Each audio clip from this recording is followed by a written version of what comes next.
But we need to understand this, that wealth is not a sure sign of God's favor. And the psalmist say it in this scripture. I combine NIV with NLT. NLT is New Living Translation. I envy the arrogant. The psalmist say, I envy the arrogant, or I am jealous of those who are proud. Because what? Because I saw the prosperity of the wicked, how they prosper despite of their wickedness. So from this scripture, we realize that wicked people also can be prosperous.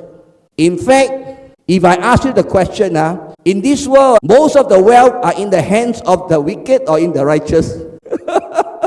If I ask the question, would you want to answer the question? Is majority of this wealth in the hands of righteous people or in the hands of unrighteous people? Unrighteous people, I think no need a lot of intelligence. Of course, there are some rich Christians around. If I want to ask even more difficult question is, what do you think is a percentage? 60% in the wicked, 40% in the righteous. No, right? 70-30, 70% in the wicked, 30% in the righteous. 80%, 20%? Maybe lah. I think 70-30 also possible lah. 70-30 possible, 80-20 more likely lah. So now, when I make that statement, why am I talking like that? I want us to think. So when I make the statement, majority of the wealth in this world is in the hands of the wicked, and you agree, but the word majority is ambiguous.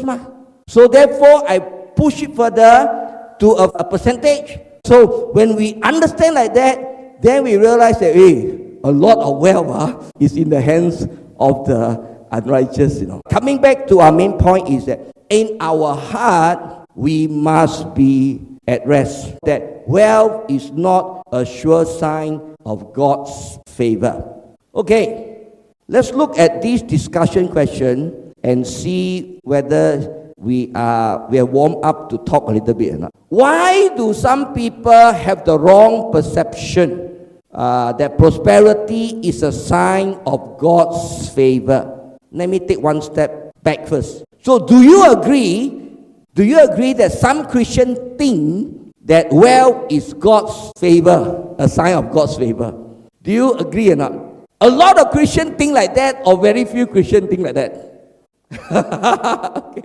Also 70-30. Okay, now I need to push us in that area. I want to stimulate us to think, and also along the way we become more free, more dare to talk. So why do these people have the wrong perception that prosperity is a sign of God's favor? But why do such people develop this kind of thinking or this kind of theology?